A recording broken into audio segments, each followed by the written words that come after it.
అందరికీ నమస్తే అండి. Welcome to your kundali speak జ్యోతిష్య సంజీవని. ఈ రోజు మనం మీన లగ్నం వారికి విశ్వావసనామ సంవత్సరం ఎలా ఉందో తెలుసుకుందాం. మీన లగ్నం వారికి మార్చ్ 30 నుండి మే 14 వరకు చాలా కేర్ఫుల్ గా ఉండాల్సిన పీరియడ్ ఇది. ఎందుకంటే శని తన గురువు యొక్క 2 గ్రహాలను పట్టుకుంటున్నాడు. శని దశ భక్తి మాత్రం ఇది వర్తిస్తుంది. ముఖ్యంగా గుర్తుపెట్టుకోండి, మీరు శని దశ మీకు నడుస్తున్నా లేకపోతే శని అంతర్దశలు నడుస్తున్నా కూడా ఖచ్చితంగా ఇది చాలా కేర్ఫుల్ గా ఉండాల్సిన పీరియడ్. ఎందుకంటే మీన లగ్నం వరకు శని డైరెక్ట్ లగ్నంలోనే వచ్చేసాడు.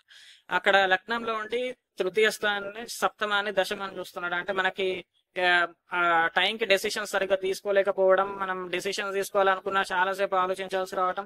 అండ్ సప్తమం అంటే మనకి వివాహ విషయంలో కానీ లేకపోతే పార్ట్నర్షిప్ రిలేటెడ్ కానీ, అండ్ ముఖ్యంగా టైంకి ఫుడ్ అండ్ స్లీప్, ఈ విషయాలలో ఇబ్బంది కలిగే అవకాశం ఉంటాయి. అండ్ దశమాన్ని కూడా చూస్తున్నాడు అక్కడ.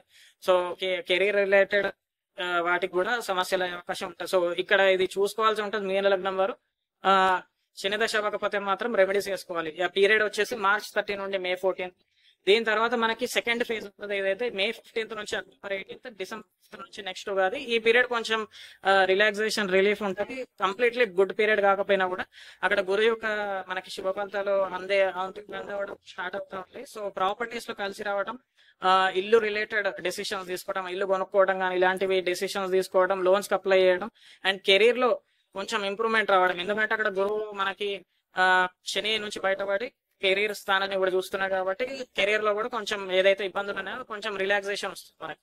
సో అక్టోబర్ 18 నుంచి డిసెంబర్ 5 ఇది చాలా ఎక్సలెంట్ పీరియడ్ మీన లగ్నం వారికి. గురుదశ అవ్వకపోతే మాత్రం ఈ ఫలితాలు వర్తిస్తాయి. గురుదశ అయిపోతే విష్ణువు యొక్క ఆరాధన చేసుకోవాల్సి ఉంటది. సో గురు బలం పెరుగుతుంది. అండ్ గురువుకి రత్నం వచ్చేసి పుష్యరాగం, సో ఇది యూజ్ చేసుకోవాల్సి ఉంటది. అండ్ ఈ పీరియడ్ లో ఎక్సలెంట్ పీరియడ్ ఏదైతే చెప్పానో ఆ పీరియడ్ లో మనకి మంచి సంతాన బలం, సంతానానికి ట్రై చేసుకోవచ్చు. వీసా ఇంటర్వ్యూస్ కి కానీ, జాబ్ ఇంటర్వ్యూస్ కి కానీ, జాబ్ రావటం కానీ ఇవన్నీ కూడా పాసిబుల్ అవుతాయి. సో ఈ పీరియడ్ ఏదైతే అక్టోబర్ 18 నుంచి డిసెంబర్ 5 యూజ్ చేసుకోవాల్సి ఉంటుంది. And stock market related investments start చేయడం లేకపోతే అందులో రిస్క్ తీసుకోవడం ఇలాంటివి మనం మీన లగ్నం వారు చేసుకునే అవకాశం ఉంటుంది. సో ఇది చూసుకోవాలి. అండ్ సేవింగ్స్ అండ్ బంగారం పై ఇన్వెస్ట్ చేయొచ్చు. అండ్ బాడీ ఇష్యూస్ తగ్గుతాయి. సో మనకి ఆరోగ్యం పరమైన ఏదైనా మనం ఇంప్రూవ్మెంట్స్ అనుకుంటామో అవి మనకు వచ్చే అవకాశం ఉంటుంది. అండ్ చాలా మంచి పీరియడ్. దీని తర్వాత ఓవరాల్ గా చూసుకుంటే మనకి శని రాహు దశ అవ్వకపోతే మాత్రం ఏదైతే ట్రబుల్సమ్ పీరియడ్ చెప్పినామో మనం మార్చ్ 30 నుండి మే 14 ఇది ఖచ్చితంగా కేర్ఫుల్ గా ఉండి తగిన రెమెడీస్ చేసుకుంటే మనకి ఎక్కువ అయ్యే డ్యామేజ్ మనం చాలా తక్కువలో వెళ్ళిపోతుంది అనమాట. సో మీన లగ్నం మరి ఇది గమనిస్తారని ఆశిస్తూ నమస్తే.